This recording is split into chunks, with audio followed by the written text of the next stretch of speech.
మన ప్రభు అయిన యేసుక్రీస్తు వారి యొక్క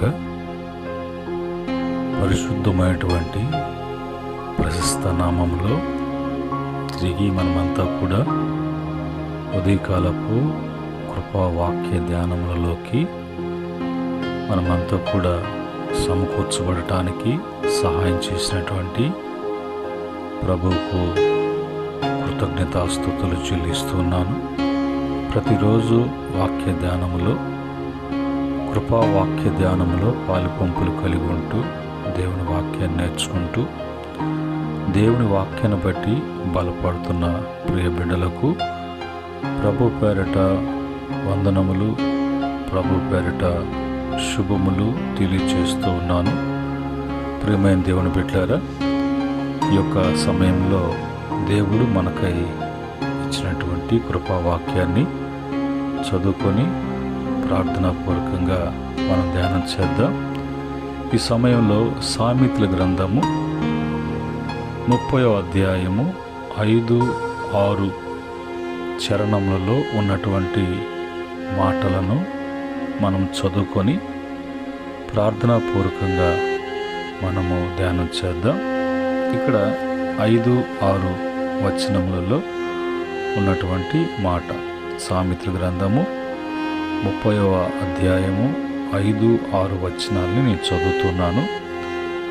దేవుని మాటలన్నీ పుటము పెట్టబడినవే, ఆయనను ఆశ్రయించు వారికి ఆయన కేడము. ఆయన మాటలలో ఏమీ చేర్చకము, ఆయన నిన్ను గద్దించునేమో, అప్పుడు నీవు అబద్ధికుడు వగదువు. ప్రేమగల తండ్రి, పరిశుద్ధుడా, మీకు వందనాలు. ఉదయకాలమందు మాకై అనుగ్రహించిన మీ యొక్క కృపా వాక్యాన్ని ప్రభా మా హృదయాలలో నింపబడటానికి, మీ కృపా సత్య వాక్యాన్ని అనుసరించి మేము నడుచుకోవటానికి మీ యొక్క సహాయము దయచేయమని, ప్రతి మాటను మీరు వివరించి బోధించమని, ఈ మాటలు అనేక మందికి దీవెనకరంగా ఆశీర్వాదకరంగా ఉండునట్లుగా సహాయం చేయమని యేసుక్రీస్తు నామంలో అడిగి వేడుకుంటున్నాము తండ్రి, ఆమేన్. ప్రియమైన దేవుని బిడ్డలారా, ఈ సమయంలో మరి రాయబడినటువంటి మాటలో దేవుని మాటలన్నీ పుటము పెట్టబడినవే అనేటువంటి మాటలో ఉన్నటువంటి అర్థం ఏంటంటే, దేవుని మాటలన్నీ కూడా పుటము పెట్టబడినవే అంటే దేవుని వాక్యాలు పుస్తకములో లిఖించబడినవి. పుటము అనే దాని గురించి చూసినప్పుడు పుస్తకములలో లిఖించబడినవి, నమోదు చేయబడినటువంటివి దేవుని మాటలు పుటములై వ్రాయబడ్డాయి. దేవుని మాటలన్నీ కూడా ఆయన గ్రంథములో వ్రాయబడి ఉన్నాయి అనే మాటకి పుటము పెట్టబడినవే అన్నట్లుగా, God's words are recorded in the book అని మనము ఇంగ్లీష్లో కూడా చెప్పుకోవచ్చు. రెండవదిగా, ఆయనను ఆశ్రయించు వారికి ఆయన కేడము. ఆయన మాటలతో ఏమీ చేర్చకము, ఆయన నిన్ను గద్దించునేమో, అప్పుడు నీవు అబద్ధికుడు వగుదువు అనే మాట మనం చూస్తున్నాం. ఈరోజు దేవుని మాటలన్నీ కూడా ఖచ్చితంగా మరి ఆ మాటలలో ఏమీ కలపకూడదు, ఆ మాటలలో ఏది తీసివేయకూడదు. అవి ఆయన మాటలుగా మరి గ్రంథాలలో మరి వ్రాయబడినట్లుగా పుటము పెట్టబడినట్లుగా ఉన్నాయి. అందులో మరి ఏదైనా చేర్చాము అనంటే దేవుని మాట కాకుండా మన మాటను చేర్చి మన మాటని మాట్లాడుతూ మన మాటని చెల్లుబాటుగా దేవుని మాటని ఒకవేళ మరి పక్కన పెట్టినట్టుగా ఆ మాటలను, ఆయన పవిత్రమైనటువంటి మాటలను, వాక్కులను, వాక్శక్తులను ఒకవేళ ఏ కారణం చేతైనా అపవిత్రపరిచి నీ మాటలు కలిపి ఆ మాటలను అపవిత్రపరిచినట్లయితే దేవుడు గద్దిస్తాడు. అలాంటి వాడు అబద్ధికుడు అని ఎంచబడతారు. దేవుడు గద్దించిన అబద్ధికుడిగా ఎంచబడినటువంటి వాడికి ఈ లోకంలో ఎన్ని శ్రమలు పెట్టబడాల్సి వస్తుందో, ఎన్ని శ్రమలు పడాల్సి వస్తుందో, ఎన్ని కష్టాలు అనుభవించవలసి వస్తుందో, ఏ విధంగా తృణీకరించబడి మరి అర్హత యోగ్యత అనేది ఏది కూడా విలువ అనేది లేనటువంటి జీవితం. ఒక మాటలో బైబుల్ చెప్పేటువంటి బైబుల్ వాక్యము, దేవుడు నరుని గద్దిస్తే చెమట్లు కొట్టినట్లుగా తన అందము సౌందర్యము బలమంతా కూడా క్షీణించిపోవలసినదే. అబద్ధికులు దేవునికి అసహ్యులు. అబద్ధికుల యొక్క నాలుకను ఆయన కోసివేస్తాడు. అబద్ధికుల యొక్క మాటలను నిర్ధకం చేస్తాడు. అబద్ధికుల మీద మరి శిక్ష అనేది అమలు చేయబడుతుంది. కనుక ఎప్పుడు కూడా దేవుని మాటలు ఉన్నవి ఉన్నట్టుగానే మనము మాట్లాడడం, ఆ విధంగా మరి ధ్యానం చేయటం, నడుచుకోవటం అనేది మనకు ఎంతో ప్రయోజనకరమైనటువంటిదిగా ఉన్నది. ఈ మాటలను బట్టి మనము జాగ్రత్త కలిగి ఉండాలి. ఈరోజు ఈ మాటలలో మనము మరి ధ్యానం చేయబోతున్నటువంటి మరి మాట ఏంటంటే, ఆయనను ఆశ్రయించు వారికి ఆయన కేడము. దేవుని యొద్దకు వచ్చేటువంటి వారు, ఆయన్ని ఆధారంగా చేసుకున్నటువంటి వారు, ఆయన మీద ఆధారపడేటువంటి వారికి దేవుడు ఎప్పుడు కూడా కేడముగా, ఒక షీల్డ్గా ప్రభు ఉంటాడు. డాలు అనేది శత్రు యొక్క దాడిని ఆపుకోవటానికి, కేడము అనేది కంప్లీట్గా తలకాడి నుంచి కాళ్ళ వరకు శత్రువు దొంగ దెబ్బ కొట్టాలి అని ప్రయత్నించినా కూడా వాడికి వీలు కాకుండా మన దేహానంతా కప్పేది ఈ యొక్క కేడము. ఇప్పుడు ఆ కేడము ఎవరై ఉన్నారు అని అంటే మనకు దేవుడై ఉన్నారు. కనుక మనం కంప్లీట్గా మనల్ని ఆవరించినటువంటి వాడిగా, కంప్లీట్గా ఆయన మనల్ని కప్పినట్లుగా ఆయన కాపాడుతూ ఆయన వస్తాడు. అలాగ కాపాడాలి అని అంటే మనము లోకం మీద, మనుషుల మీద, మరి ఇతరితర వేటి మీద కూడా మనము ఆశ్రయించటం కానీ, ఆధారంగా చేసుకోవటం కానీ, వాటిని చూసుకొని మనము ముందుకు సాగటం కానీ ఏది కూడా చేయకుండా జాగ్రత్త కలిగి ఉండాలి. 2వ సమూయేలు గ్రంథము 22వ అధ్యాయం 31వ వచనంలో, దేవుడు యథార్థవంతుడు, యెహోవా వాక్కు నిర్మలము, ఆయన శరణజొచ్చు వారికి అందరికీ ఆయన కేడం. ఆయన యథార్థవంతుడు, ఆయన వాక్యము నిర్మలమైనటువంటిది. మరి బైబిల్ చెప్తున్నటువంటి మాట నిర్మలమైన పాల వంటిది అని కూడా ఒక దగ్గర రాయబడి ఉంది. పేతురు భక్తుడు రాస్తాడు. కనుక ఇప్పుడు ఆయన మాటలలో చూస్తే మలినం లేదు, అపవిత్రత లేదు, ఇలాంటి కల్ముషం లేదు. ఆయన యథార్థవంతుడు. అలాంటి దేవుణ్ణి శరణజొచ్చినప్పుడు, సహాయము కొరకు ఆయన ఎదుకు వచ్చినప్పుడు, ఆయన సహాయం కోరినప్పుడు వారందరికీ కూడా సహాయం చేయుటకు దేవుడు ఒక కేడముగా వాళ్ళకుంటాడు. కనుక మనము ఇప్పుడు దేవుని దగ్గరికి వస్తున్నాం. ఆ సహాయం చేసేటువంటి దేవునిని మన శరణజొచ్చి ఉంటున్నాం. ఆయన ఎలాంటి వాడు అంటే ఆయన యథార్థవంతుడు. ఆయన నోటి నుంచి వచ్చే ప్రతి మాట కూడా నిర్మలమైనటువంటిది అనేది మనం గ్రహించినప్పుడు ఆయననే మనము శరణజొచ్చినటువంటి వారుగా ఉంటాం. రెండవదిగా కీర్తన 5వ కీర్తన 12వ చరణములో, యెహోవా నీతిమంతులను ఆస్వాదించువాడవు నీవే, కేడుముతో కప్పినట్లుగా నీవు వారిని దయతో కప్పెదవు.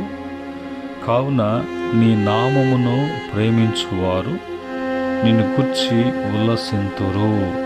దేవుని నామమును ప్రేమించువారు, దేవుణ్ణి ప్రేమించేటువంటి వారు, దేవుని యొక్క మాటలను ప్రేమించేటువంటి వారు, దేవుడు చెప్పినటువంటిది చేసేటువంటి వారు, దేవుణ్ణి ప్రేమించేటువంటి వారు. కనుక అలాంటి వారిని దేవుడు ఎలాగ ఉంచుతాడు అనంటే వారిని ఉల్లాసముతో ఉండేటట్లుగా దేవుడు చేస్తాడు. ఎప్పుడు కూడా ఉల్లాసముగా, ఈ యొక్క దుఃఖము బాధలు అనేది కాకుండా ఉల్లాసము. కారణం ఏంటి అంటే ఆ వ్యక్తిలో నీతిని బట్టి, ఆ యొక్క నీతిని బట్టి నీతిమంతుని దేవుడు ఆస్వాదిస్తున్నాడు. నీతిమంతుని ఆస్వాదించడమే కాదు, ఆస్వాదించబడినటువంటి నీతిమంతునికి దేవుడు కేడెముతో కప్పినట్లుగా, కేడెం ఏ విధంగా అయితే ఆ యొక్క మనిషిని ప్రొటెక్ట్ చేస్తుందో అలాగనే దేవుని దయతో కప్పి ఉంటాడు. కాబట్టి అతను ప్రతి సందర్భములో, ప్రతి వాతావరణంలో ఆ మనిషి దయ పొందుకుంటూ ఉంటాడు. బైబిల్లో దేవుని దయ, మనుషుల దయ కావాలి అని వాక్యం చెప్తుంది. కనుక ఆ దయను మనము దేవుని వలన మనం పొందుకోవాలి అని అంటే మనలో ఒకటి నీతి ఉండాలి. నీతిని అనుసరించి మనము దేవుని యొక్క మాటలను దేవుడు చెప్పినట్లుగా నడుచుకోవటము అని అంటే ప్రేమించటము. ఇందుని బట్టి దేవుడు నిన్ను సంతోషముగా, ఉల్లాసముగా ఉండేటట్లుగా ప్రభు చేస్తాడు. ఏ చీకు చింత లేకుండా, ఏ కలవరము బాధలు వేదనలు లేకుండా ఎప్పుడు నీవు ప్రభువును బట్టి ప్రభువులో ఉల్లసించేటువంటి స్థితి దేవుని వలన కలుగుతుంది. మూడవదిగా మనం చూసినప్పుడు, దేవుని వాక్యంలో కీర్తన 28వ కీర్తన 7వ చరణములో యెహోవా నా ఆశ్రయము, నా కేడము, నా హృదయము ఆయన యందు నమ్మిక ఉంచెను కనుక నాకు సహాయము కలిగెను. కావున నా హృదయము ప్రహర్షించుచున్నది, నా అంతరంగము ఆనందము అత్యంత హర్షించుచున్నది. కీర్తనలతో నేను ఆయనను స్తుతించుచున్నాను అని అంటాడు. ఇక్కడ రాయబడినటువంటి మాటలో ఏమంటాడంటే దేవుడే నాకు ఆశ్రయము, నాకు కేడము కనుక, ఆయనే నాకు ఆశ్రయము కేడము కనుక నాకు ఏదొచ్చినా నేను ఆయన్ని ఆశ్రయించాల్సిందే. ఆయన ఆశ్రయించినప్పుడే ఆయన నాకు కేడముగా ఆయనను భద్రపరుస్తాడు. అందుకని ఎప్పుడు కూడా నా హృదయము ఆయన యందే నమ్మిక ఉంచుంది. కాబట్టి ఇప్పుడు నా హృదయము దాన్ని బట్టి నాకు సహాయము కలుగుతుంది. నా హృదయం ఇప్పుడు ఎలాగుందంటే దేవుని సహాయం ఉంది, దేవుని యొక్క కాపుదల ఉంది, దేవుని యొక్క నడిపింపు నాకుంది. కాబట్టి ఇప్పుడు నా హృదయము ప్రహర్షించుచున్నది అంటే అత్యానంద భరితుడైనటువంటి వాడుగా, అత్యానందం అంటే ఇంకా ఆనందానికి పట్టడానికి పగ్గాలు లేవు అన్నట్లుగా ఆ ఆనందంలో దేవుణ్ణి కీర్తిస్తూ స్తుతిస్తూ తన జీవితాన్ని ప్రభులో వెలబుచ్చుతూ ఉన్నాడు. ఎంత శ్రేష్టకరమైనటువంటి జీవితం, ఎంత మంచి జీవితాన్ని ఈ లోకంలో ఆ భక్తుడు జీవించినట్లుగా చూపిస్తున్నాడు. అలాగనే ఆయన భక్తులుగా, బిడ్డలముగా మనము కూడా అలాగా ఉండాలని దేవుని వాక్యం ద్వారా మనకు తెలియచేయబడుతున్నది.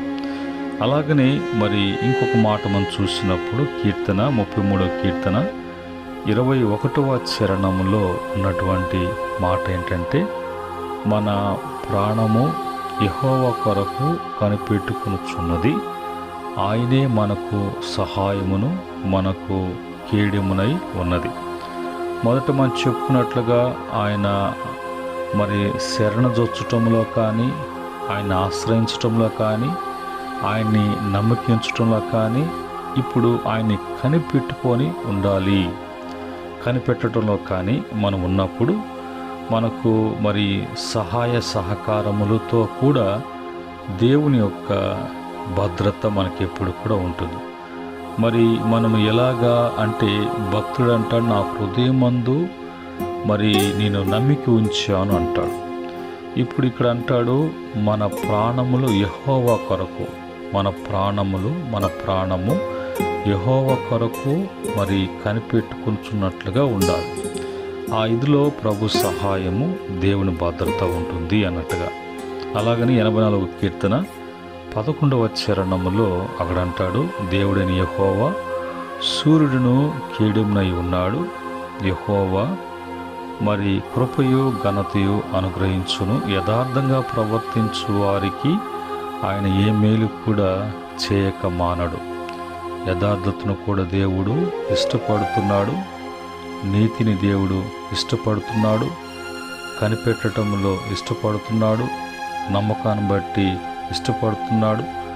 ఆయన ఆశ్రయించినటువంటి వారిని శరణు చూసిన విషయంలో ఆయన ఇష్టపడుతున్నాడు. కనుక తప్పక వారి జీవితాలలో కేడెముగా ఉంటూ, తప్పక వాళ్ళకి సహాయం చేస్తూ, తప్పక వాళ్ళ హృదయాలలో ఆనందాన్ని ఉంచుతూ, తప్పక ఏ మేలు కావాలో ఆ మేలు చేయకుండా ఆపకుండా వారికి చేయటానికి ప్రభు మనసు కలిగి ఉన్నారు అనే విషయాన్ని వాక్యం మనకు తెలియచేస్తున్నది. ఆ క్రమంలో మరి సామెతల గ్రంథము 2వ అధ్యాయము 7వ వచనములో ఉన్నటువంటి మాట ఏంటంటే, ఆయన యథార్థవంతులను వర్ధిలింపచేయును, యుక్త మార్గము తప్పక నడుచుకున్న వారికి ఆయన కేడెముగానున్నాడు.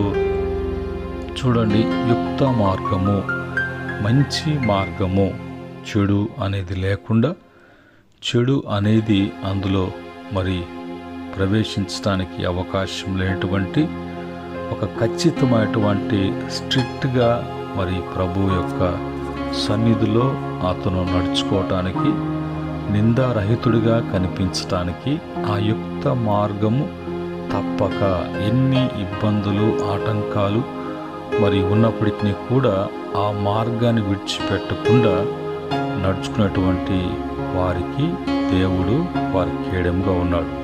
కనుక ప్రభు ఆయన ఎప్పుడు కూడా మనము నడిచే నడతను, మనం వెళ్ళేటువంటి త్రోవను ఆయన చూస్తూ ఉంటారు ప్రభు.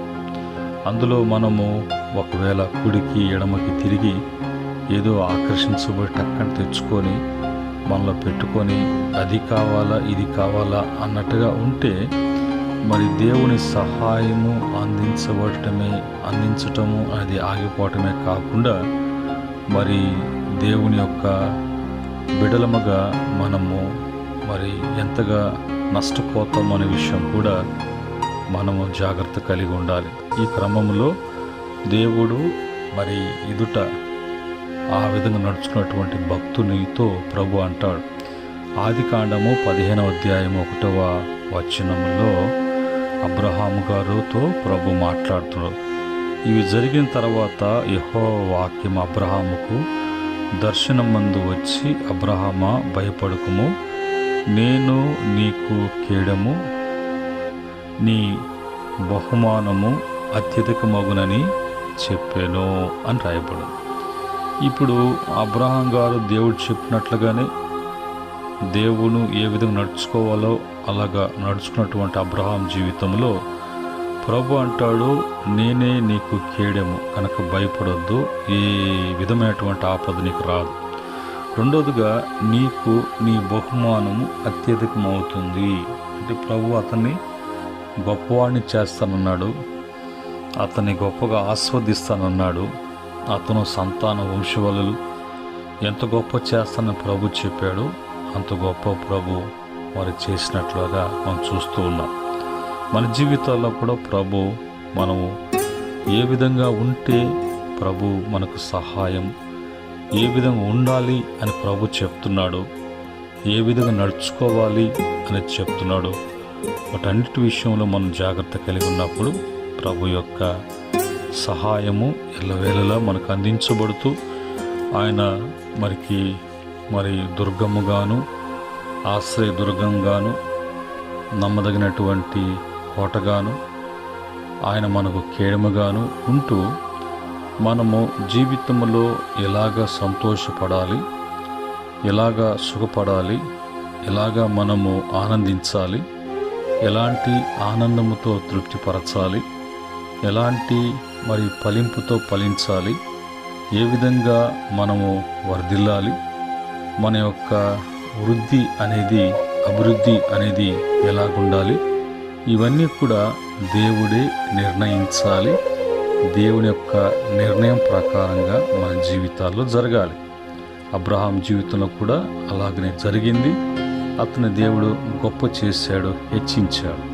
ఆయన బిడ్డగా మనం కూడా అలాగ ఉండాలి అని అంటే మనలో ఏముండాలి, ఏముండకూడదు, మనము ఏ విధంగా ప్రవర్తించాలి, మన ప్రవర్తన విధానము ఏ విధంగా ఉండాలి అని ప్రభు వాక్యం ద్వారా తెలియజేస్తుండగా ఈ వాక్యాన్ని బట్టి మనము బలపడటమే కాకుండా, ఈ వాక్యాన్ని బట్టి అన్వయించుకొని అనుసరించడమే కాకుండా అనేక మందికి మనము సాదృశ్యకరంగా ఉండటానికి, మనల్ని చూచి అనేక మంది తమ మనసులను ప్రభు వైపు త్రిప్పుకొని ప్రభుని వాళ్ళ సొంత రక్షకుడిగా అంగీకరించి వారు కూడా మేలు పొందినట్లుగా ప్రభు సన్నిధిలో తీర్మానం చేసుకొని ఆయన చేతికి మన జీవితాలను కుటుంబంలో అప్పగించుకొని ప్రభు యొక్క ప్రతి మేలు అనుభవించడానికి ప్రభు సహాయం ప్రతి బిడ్డలకు కూడా అందించబడునుగాక. ఆమేన్. పరిశుద్ధుడైనటువంటి మా తండ్రి, కృపగలిగినటువంటి మా దేవ, ఈ యొక్క ఉదయకాలమందు మాకు కేడమైనటువంటి దేవుడిగా ఉన్నారని, ఆ కేడము అనేది మా జీవితాలలో ఎంత మేలు తెచ్చిపెడుతుందని, అలాంటి మీ యొక్క కేడము లాంటి భద్రత మాకు లేకపోతే ఈ లోకములో మేము శాశ్వతముగా మా జీవితాలు ఈ లోకంలో జీవించిన కాలం వరకు ఆయన మేము ఎన్ని ఇబ్బందులు పడతామో, శాశ్వత రాజ్యానికి మేము ప్రవేశించడానికి అశాశ్వతమైనటువంటి ఈ యొక్క లోకములో మాకు సమస్తము మీరై ఉన్నారని తెలియచేసిన మాటలు బట్టి స్తుతిస్తున్నాం. ఎంతమంది ఈ మాటలు వింటున్నారో వారిని, వారి కుటుంబాలను, వారి జీవితాలను ప్రభు ఆస్వాదించబడినట్లు కృప దయచేయమని, తిరిగి నాయన మరొక దినములకు మమ్మల్ని ప్రవేశపెట్టమని, ఈ దినం పునరుద్ధాన ఆరాధనలో అందరూ పాల్గొని బిడ్డలు బలపడటానికి పరిపూర్ణమైనటువంటి ఆనందంతో, తృప్తితో, మందిరం యొక్క మేలుతో బిడ్డలు నింపబడి కృప దయచేయమని, ప్రతి భూప్రపంచంలో ప్రతి ఆరాధన దీవించి మహిమ తెచ్చుకోమని యేసుక్రీస్తు నామంలో అడిగి వేడుకుంటున్నాము తండ్రి. ఆమేన్. తొట్టిల్లకుండా కాచి కాపాడేటువంటి కన్న తండ్రి ప్రేమ, నిత్యంగా విడువని ఎడబోయినటువంటి శాశ్వతమైనటువంటి యేసుక్రీస్తు కృప, పరిశుద్ధాత్మ యొక్క సహవాసము, సమాధానము ఈ మాట వింటున్న బిడ్డలకును, సకల పరిశుద్ధులకును, ఆయన దాసులకును సదా తోడై నడిపించునుగాక. ఆమేన్. దేవుడు మిమ్ములను, మీ కుటుంబాలను అన్ని విషయాల్లో దీవించి ఆస్వాదించి వర్ధిలింపచేయునుగాక. ఆమేన్.